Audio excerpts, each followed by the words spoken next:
It seems like Fox News wants the Republican Party to take the same route it has taken. Let go of your principles and alienate your core demographic just to survive.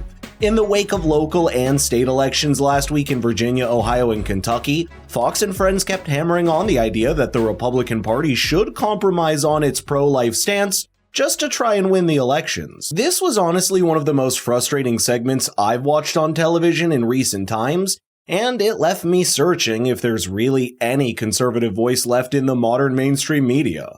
Let's watch this and you'll know what I'm talking about. You know, the number one most motivating factor was the issue of abortion in the Commonwealth of Virginia, because while Glenn Youngkin was trying to come up with a moderate approach, let's say 15 weeks, and then it would be a ban. And we should point out that wasn't on the agenda. That wasn't actually on the ballot. But, you know, if you elect all these Republicans, I can get this done. It seemed like a moderate thing, but unfortunately for him, the people very loudly said, you know what, not interested in that, Lawrence. Once you start using your policy positions to barter, that is the death knell of the politics. Isn't that exactly what's happened in the last few years with an issue like healthcare, where the party has simply moved further to the left instead of coming up with concrete solutions that rival something like the Affordable Care Act?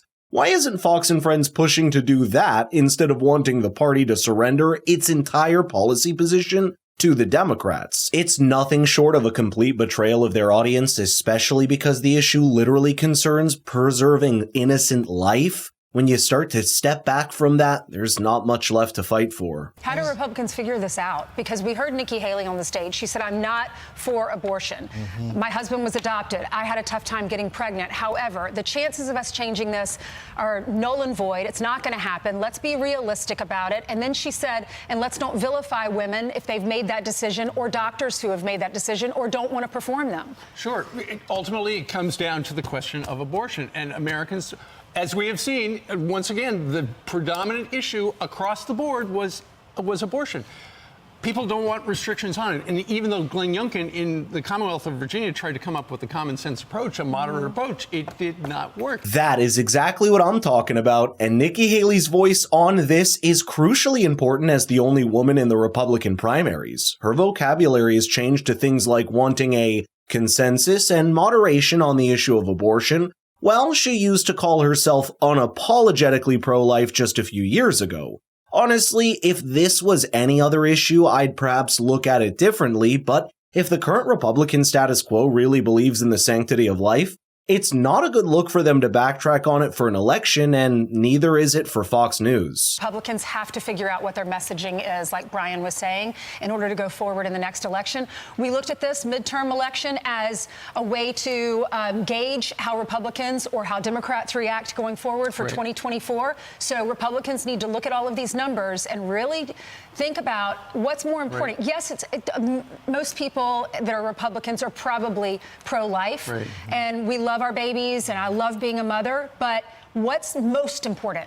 Republicans taking over and Republicans being able to keep our country. Do I hear that correctly? We love our babies, but winning the election is more important? The cognitive disconnect is incredible. A Gallup survey just in 2023 revealed more than 2/3 of the Republican base supports abortion bans emboldened by the overturning of Roe v. Wade in 2022. That's a base waiting to be rallied in favor of that case, unfortunately let down by the party's dismal performance at effectively communicating it. I myself remember coming across many of the vital arguments for life not from political campaigns or Republicans that actually made it a fighting issue, but through voluntarily watching and engaging in conversations around the topic myself. In fact, I'm adopted.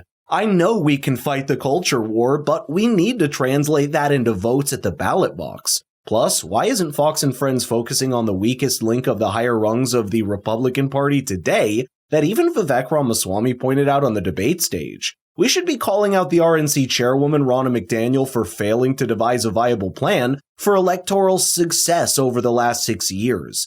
I know for a fact that the failure is purely political, not cultural or intellectual. We need better election strategies, more assertive policy positions, and better communication channels to the grassroots of our constituents. I don't see any of that being talked about on this panel. And Brian, to your point about Donald Trump, he has been vague on specifics regarding abortion. But what Democrats will do next year is they will say, well, Donald Trump doesn't have a specific abortion policy, but he's the guy who put 3 justices on the Supreme Court who overturned Roe v. Wade. He says he's going to work out a compromise. So to you guys' point about Donald Trump, I think it's important to know as we move to Kentucky, Donald Trump got 62% of the vote in the last election against Joe Biden.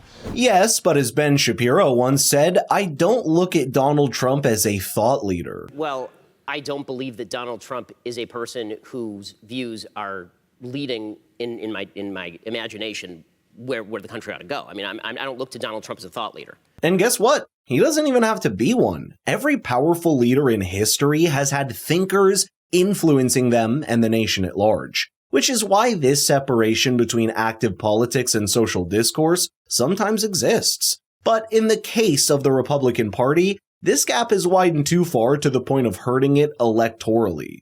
You'd hope that a network like Fox News would help bridge that gap, but they've instead decided to acquiesce to social narratives while Overton window constantly shifts further and further to the political left. I hope the party does not adopt the same strategy if it wants to win 2024 and beyond, because they now have got their best shot at pushing back against that cultural shift of the past few decades to translate that into greater political success.